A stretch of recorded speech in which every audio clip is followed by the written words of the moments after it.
Hello everyone, welcome to the legal আড্ডা। আশা করি তোমরা সকলেই খুব ভালো আছো। আজকে তোমাদের সাথে আমি একটি একদম নতুন আর একটু অন্যরকম সাবজেক্ট নিয়ে আলোচনা শুরু করতে চলেছি।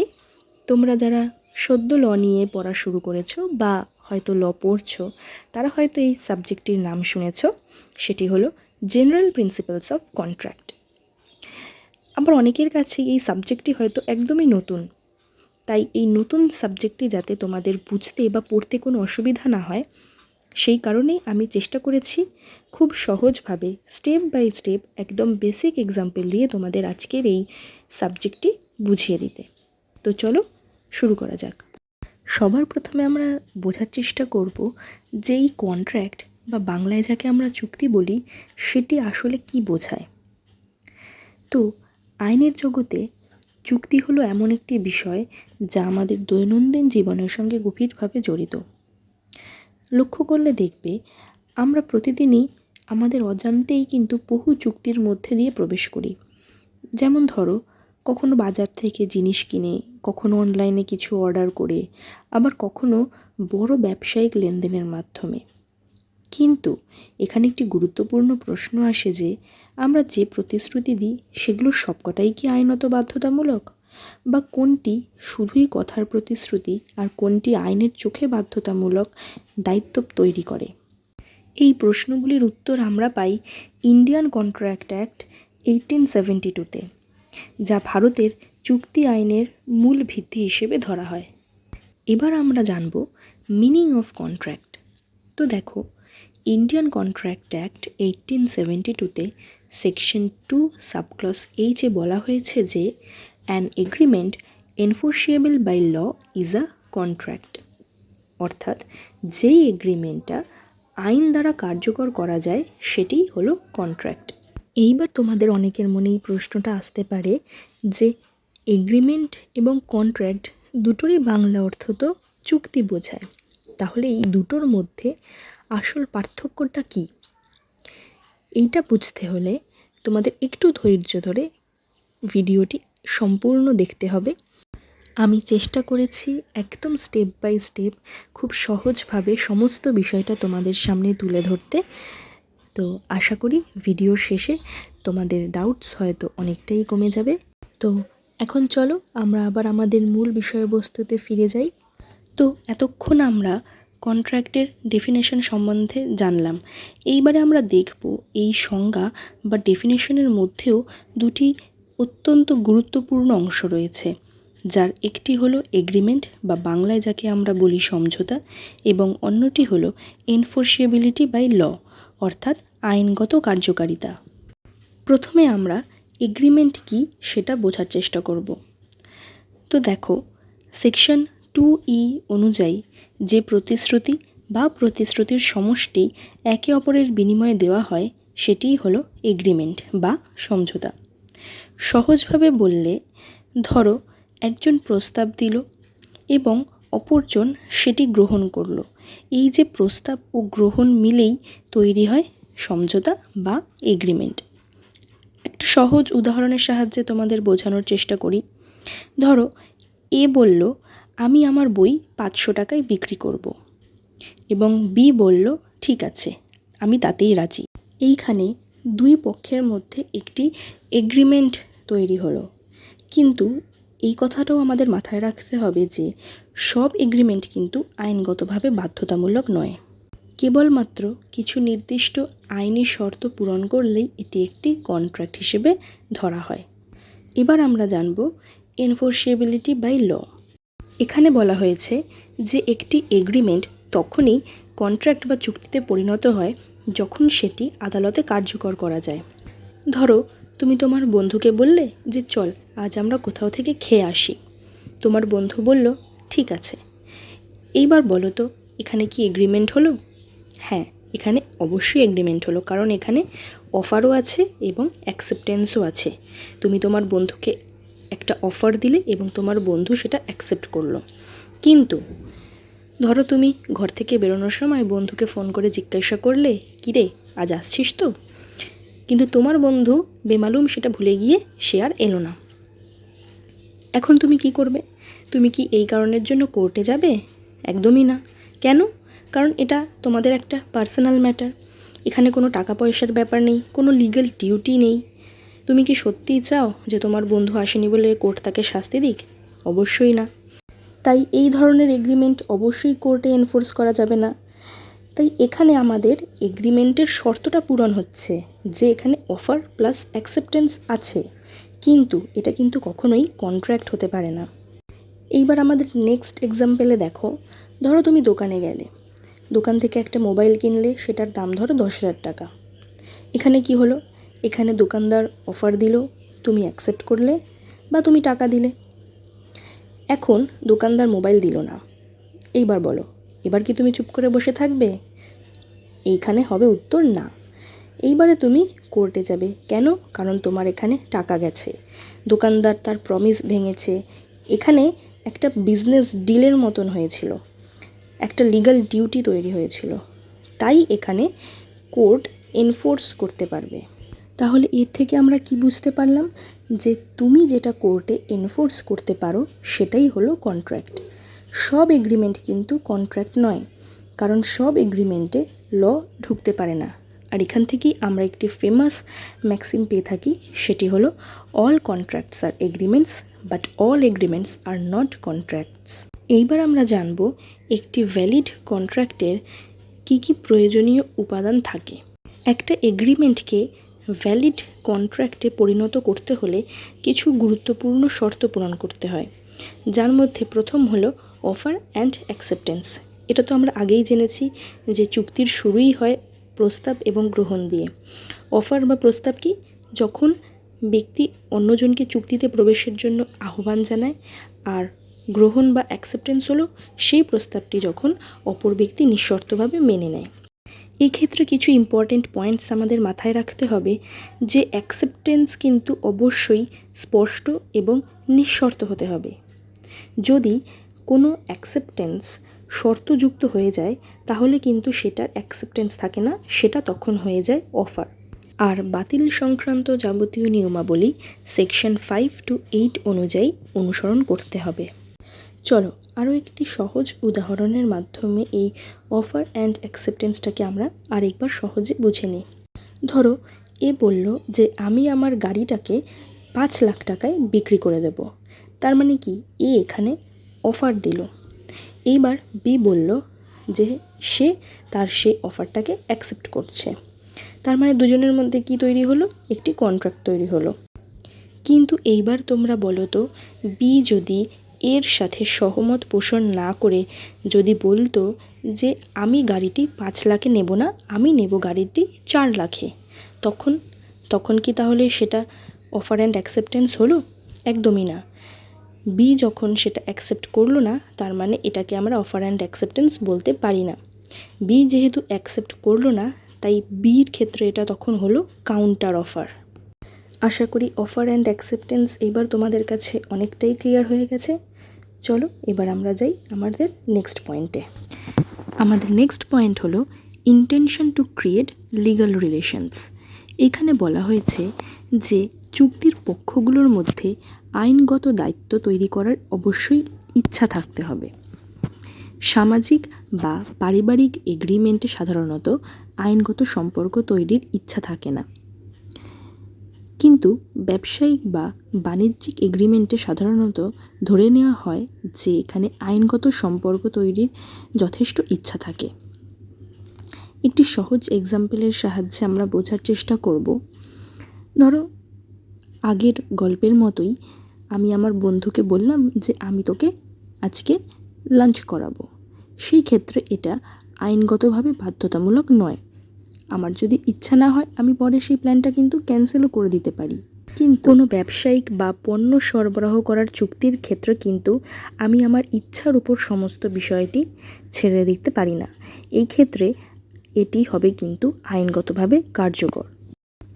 এই নিয়মটি আমাদের নিশ্চিত করে যে আদালত শুধুমাত্র ব্যক্তিগত সম্পর্কের বিষয়ে হস্তক্ষেপ করবে না। নেক্সট পয়েন্ট হলো লফুল কনসিডারেশন। কনসিডারেশন মানে বোঝায় যে দুটি পক্ষের মধ্যে কোনো মূল্যবান জিনিসের বিনিময়। কনসিডারেশন না থাকলে সাধারণত এগ্রিমেন্ট বাতিল বা ভয়েড হয়ে যায়। তবে সেক্ষেত্রে কিছু ব্যতিক্রমও রয়েছে, যেমন ধরো ভালোবাসা ও স্নেহের কারণে করা কোনো প্রতিশ্রুতি বা সময়সীমা পার হওয়া ঋণ প্রতিশোধের প্রতিশ্রুতি, এই সমস্ত ক্ষেত্রে আমরা কিছু কিছু ব্যতিক্রম লক্ষ্য করতে পারি। এই ক্ষেত্রে কিছু ইম্পর্ট্যান্ট রুলস আমাদের মনে রাখতে হবে। সেগুলি হলো, কনসিডারেশন অবশ্যই প্রতিশ্রুতিদাতার ইচ্ছায় হতে হবে। এটি অতীত, বর্তমান বা ভবিষ্যতের হতে পারে। আবার এটি অবশ্যই বৈধ হতে হবে। অর্থাৎ এ যদি বিকে 500 টাকায় একটি বই বিক্রি করে থাকে, তাহলে এখানে সেই 500 টাকাটাই হলো কনসিডারেশন। নেক্সট পয়েন্ট হলো ক্যাপাসিটি অফ পার্টিস। অর্থাৎ এখানে বলা হয়েছে কেবলমাত্র সক্ষম ব্যক্তিরাই চুক্তি করতে পারে। সেকশন 11 অনুযায়ী কম্পিটেন্ট বা সক্ষম ব্যক্তি বলতে বোঝানো হয় প্রাপ্তবয়স্ক কোনো ব্যক্তিকে, অর্থাৎ যার বয়স 18 বছর বা তার বেশি, এবং ব্যক্তিকে সুস্থ মস্তিষ্কের হতে হবে এবং আইন দ্বারা অযোগ্য ঘোষিত হওয়া যাবে না। এবং মোস্ট ইম্পর্টেন্টলি, অপ্রাপ্তবয়স্ক বা মাইনরদের সাথে করা এগ্রিমেন্ট শুরু থেকেই বাতিল বা ভয়েড অ্যাব ইনিশিও হিসেবে গণ্য করা হবে। Next, free consent. এখানে বলা হয়েছে চুক্তির পক্ষগুলোর সম্মতি অবশ্যই স্বাধীন হতে হবে এবং যে কারণে সেগুলি নষ্ট হওয়া যাবে না সেগুলি হলো জোর জবরদস্তি, অযথা প্রভাব খাটানো, কোনো রকম প্রতারণা বা ভুল তথ্য উপস্থাপনা এবং কোনো রকম মিস্টেক। অর্থাৎ ধরো এ বিকে ভয় দেখিয়ে কোনো চুক্তিতে সই করালো, তখন সেই সম্মতি কিন্তু স্বাধীনভাবে বাস্তবায়িত হতে পারল না। সেই ক্ষেত্রে সেই চুক্তি হয়ে যাবে বাতিলযোগ্য। নেক্সট হলো লফুল অবজেক্ট। এখানে বলা হয়েছে এগ্রিমেন্টের উদ্দেশ্য অবশ্যই বৈধ হতে হবে এবং জনস্বার্থের বিরুদ্ধে হওয়া যাবে না। অর্থাৎ ধরো কোনো দুই ব্যক্তির মধ্যে কোনো অপরাধমূলক কাজ করার জন্য চুক্তি হয়েছে, তখন সেটি কিন্তু হয়ে যাবে ভয়েড। আবার ধরো কোনো দুই ব্যক্তির মধ্যে কোনো গাড়ি বিক্রির চুক্তি হয়েছে, তখন সেটি হয়ে যাবে ভ্যালিড। নেক্সট হলো সার্টেনটি অফ টার্মস। এখানে বলা হয়েছে এগ্রিমেন্টের শর্তগুলি অবশ্যই পরিষ্কার ও নির্দিষ্ট হতে হবে। কোনো রকম অস্পষ্টতা থাকলে সেই চুক্তি কার্যকর করা যায় না। ধরো আমি বললাম যে আমি তোমাকে একটি গাড়ি বিক্রি করতে চাই। এই কথাটি অস্পষ্ট অবস্থায় রয়েছে। আমি তোমাকে গাড়ি বিক্রি করতে চাই সেটা তো বললাম, কিন্তু কি গাড়ি বিক্রি করতে চাই, কত টাকা দামে বিক্রি করতে চাই, সেসব কিছুই আমি তোমার কাছে এক্সপ্রেস করলাম না। তার মানে আমার পুরো বাক্যটি অস্পষ্ট অবস্থায় রয়েছে। এইবার যদি আমি তোমাকে জানাই যে আমি আমার হন্ডা সিটি 5 লক্ষ টাকায় তোমায় বিক্রি করব, এই কথাটি আমরা স্পষ্ট হিসেবে ধরব, কারণ এর মধ্যে সমস্ত ডিটেলস আমি তোমাকে জানিয়েছি। কি গাড়ি, কত টাকায়, সমস্ত ইনফরমেশন আমি তোমাকে দিয়েছি। তাহলে এই কথাটি তোমার কাছে একদম স্পষ্ট হিসেবে গণ্য হয়েছে। তখন এটিকে আমরা একটি ভ্যালিড কন্ট্রাক্টের আওতায় আনতে পারবো। নেক্সট পয়েন্ট হলো পসিবিলিটি অফ পারফরমেন্স। এখানে বলা হয়েছে কোনো এগ্রিমেন্ট এমন হতে হবে যা বাস্তবে সম্পাদন করা সম্ভব। যদি কাজটি অসম্ভব হয় তাহলে সেই চুক্তিটি সেকশন 56 অনুযায়ী বাতিল হিসেবে ধরা হবে। ধরো কোনো একটি মৃত ব্যক্তিকে জীবিত করার চুক্তি হলো। এই চুক্তি অসম্ভব, তাই এই চুক্তি অবশ্যই বাতিল হিসেবে ধরা হবে। তাই এটি কোনো একটি ভ্যালিড কন্ট্রাক্টের আওতায় পড়তে পারে না। কেবলমাত্র বাস্তবে যেই এগ্রিমেন্টগুলি সম্পাদন করা মানুষের পক্ষে সম্ভব হবে সেগুলিকেই আমরা একটি ভ্যালিড কন্ট্রাক্টের আওতায় আনতে পারবো। এইবার আমরা জানব যে এগ্রিমেন্ট আর কন্ট্রাক্টের মধ্যে মূল পার্থক্য কী। তোমাদের আগেই বলেছিলাম যে তোমরা যদি ভিডিওটা সম্পূর্ণ দেখো তাহলেই তোমরা বুঝতে পারবে যে আমি প্রতিটা বিষয়ে ধাপে ধাপে তোমাদের বোঝানোর চেষ্টা করেছি। তো এইবারে আমরা জানব যে এগ্রিমেন্ট আর কন্ট্রাক্টের মেন ডিফারেন্স কী। তো চলো শুরু করা যাক।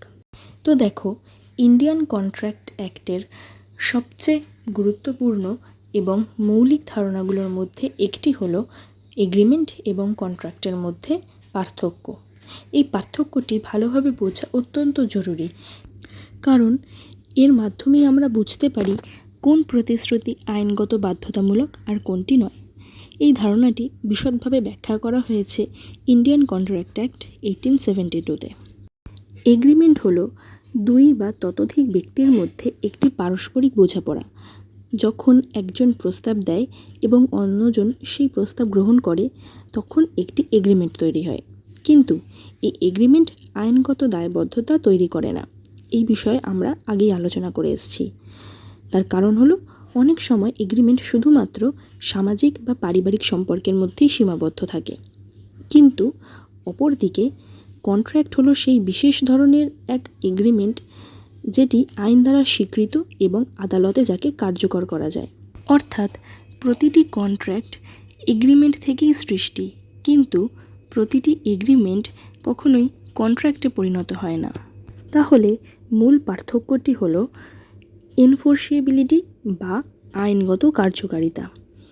আইন সব এগ্রিমেন্টকেই সমানভাবে স্বীকৃতি দেয় না। শুধুমাত্র সেই এগ্রিমেন্টগুলোই কন্ট্রাক্ট হিসেবে গণ্য হয় যেগুলো বৈধ বিনিময় মূল্য আছে, যেগুলো স্বাধীন সম্মতি আছে, যেগুলোতে যোগ্য পক্ষ রয়েছে এবং যেগুলির উদ্দেশ্য আইনসম্মত। এইবার আমরা কন্ট্রাক্ট অ্যান্ড এগ্রিমেন্টের বিস্তারিত পার্থক্য ধাপে ধাপে আলোচনা করব। তো সবার প্রথমে দেখো মিনিং অ্যান্ড ডেফিনেশন। তো সেকশন 2E অনুযায়ী এগ্রিমেন্ট বলতে বোঝায় একটি প্রতিশ্রুতি বা একাধিক প্রতিশ্রুতির সমষ্টি, যেখানে উভয় পক্ষ একে অপরের জন্য কিছু দেওয়ার প্রতিশ্রুতি দেয়। অর্থাৎ সহজভাবে বলতে গেলে এটি হলো দুই পক্ষের মধ্যে একটি পারস্পরিক বোঝাপড়া। অপরদিকে কন্ট্রাক্ট হলো সেকশন 2H অনুযায়ী এমন একটি এগ্রিমেন্ট যা আইনের দ্বারা বলবৎযোগ্য। অর্থাৎ এটি শুধুমাত্র একটি প্রতিশ্রুতি নয়, বরং আইনগতভাবে বাধ্যতামূলক একটি দায়িত্ব। নেক্সট পয়েন্ট হলো লিগ্যাল এনফোর্সিবিলিটি। এগ্রিমেন্ট আর কন্ট্রাক্টের মধ্যে অন্যতম একটি গুরুত্বপূর্ণ পার্থক্য হলো এই লিগ্যাল এনফোর্সিবিলিটি বা আইনের দ্বারা কার্যকর করার ক্ষমতা। এগ্রিমেন্ট সবসময় আদালতে কার্যকর নাও হতে পারে। যেমন সামাজিক বা পারিবারিক প্রতিশ্রুতি সাধারণত আইনগত বাধ্যবাধকতা তৈরি করে না। অন্যদিকে কন্ট্রাক্ট সবসময়ই আইনের দ্বারা কার্যকর করা যায়। অর্থাৎ যদি এক পক্ষ তার দায়িত্ব পালন না করে, তাহলে কিন্তু অন্য পক্ষ আদালতের কাছে সেই বিষয়ে প্রতিকার চাইতেই পারে। নেক্সট পয়েন্ট হলো স্কোপ, অর্থাৎ এগ্রিমেন্ট আর কন্ট্রাক্টের প্রসার বা ব্যাপ্তি কীরকম। তো এগ্রিমেন্ট শব্দটির ব্যাপ্তি অনেক বড়। এতে সামাজিক, পারিবারিক, ব্যবসায়িক সব ধরনেরই বোঝাপড়া অন্তর্ভুক্ত থাকে। অপরদিকে কন্ট্রাক্ট শব্দটির পরিধি বা ব্যাপ্তি তুলনামূলকভাবে ছোট, কারণ এতে শুধু সেই সব এগ্রিমেন্টই অন্তর্ভুক্ত হয় যেগুলো আইনের শর্ত পূরণ করে এবং যেগুলি আদালতে কার্যকরযোগ্য। Next point, intention to create legal relations. এখানে বলা হচ্ছে যে এগ্রিমেন্টের ক্ষেত্রে আইনগত সম্পর্ক তৈরি করার ইচ্ছা থাকতেও পারে, আবার নাও থাকতে পারে, কিন্তু কন্ট্রাক্টের ক্ষেত্রে এই আইনগত ইচ্ছা থাকা অত্যন্ত জরুরি। এই ইচ্ছা না থাকলে কোনো এগ্রিমেন্টই কখনো কন্ট্রাক্টে পরিণত হতে পারে না। নেক্সট পয়েন্ট হলো নেচার অফ অব্লিগেশন, অর্থাৎ এগ্রিমেন্ট বা কন্ট্রাক্টের ফলে কি কি ধরনের দায়িত্ব তৈরি হতে পারে। তো এগ্রিমেন্টের ক্ষেত্রে সাধারণত নৈতিক বা সামাজিক দায়িত্ব তৈরি হয়। অপরদিকে কন্ট্রাক্ট সাধারণত আইনগত দায়িত্ব তৈরি করে থাকে। এটি ভঙ্গ করলে আইনি পরিণতি হয়, যেমন কোনো রকম ক্ষতিপূরণ বা নির্দিষ্ট কাজ সম্পাদনের কোনো রকম নির্দেশ দেওয়া যেতে পারে। নেক্সট পয়েন্ট হলো এক্সাম্পলস ফর ক্ল্যারিটি, অর্থাৎ কিছু উদাহরণের মাধ্যমে এখানে আমরা কন্ট্রাক্ট আর এগ্রিমেন্টটাকে আরও ভালোভাবে বোঝার চেষ্টা করব। ধরো তুমি তোমার বন্ধুকে বললে যে চল আজ আমরা অমুক পার্কে দেখা করি। তাহলে এই ক্ষেত্রে শুধুই একটি এগ্রিমেন্ট তৈরি হলো, যার কোনো আইনগত বাধ্যবাধকতা নেই। অপরদিকে ধরো যদি কেউ অন্য কাউকে নির্দিষ্ট কোনো দামে পণ্য বিক্রি করতে রাজি হয়, তাহলে সেটি কিন্তু তখন কন্ট্রাক্ট হয়ে যায়, কারণ এই ক্ষেত্রে আইনগত অধিকার এবং দায়িত্ব তৈরি হয়। তো সবশেষে আমরা এটাই বলতে পারি যে এগ্রিমেন্ট এবং কন্ট্রাক্টের এই পার্থক্য বোঝা কন্ট্রাক্ট লয়ের ভিত্তি শক্ত করার জন্য খুবই গুরুত্বপূর্ণ। এটি আমাদের পরিষ্কারভাবে এটাই বুঝতে সাহায্য করে যে সব প্রতিশ্রুতির আইনি ফলাফল হয় না, এবং কোনো বিষয় আইনগত বাধ্যতামূলক কিনা বা তার উপর নির্ভর করে আর কি আইনি অধিকার এবং দায়িত্ব তৈরি হয়। এই পার্থক্য শুধুমাত্র আমাদের পড়াশোনার জন্য নয়, বরং বাস্তব জীবনের বিভিন্ন আইনি এবং ব্যবসায়িক লেনদেনের ক্ষেত্রেও অত্যন্ত গুরুত্বপূর্ণ ভূমিকা পালন করে থাকে। তো আজকের ভিডিও এখানেই শেষ করছি। ভিডিওটি যদি ভালো লেগে থাকে তাহলে অবশ্যই লাইক করে দিও এবং তোমাদের বাকি বন্ধুদের সাথে শেয়ার করে দিও, এবং কমেন্ট বক্সে অবশ্যই জানিও আজকের সেশনটি তোমাদের কেমন লেগেছে। এছাড়াও তোমাদের যদি আর কোনো প্রশ্ন থেকে থাকে তাহলে অবশ্যই আমাকে কমেন্ট বক্সে জানিও। আমি অবশ্যই চেষ্টা করব তোমাদের উত্তর দিয়ে দেওয়ার।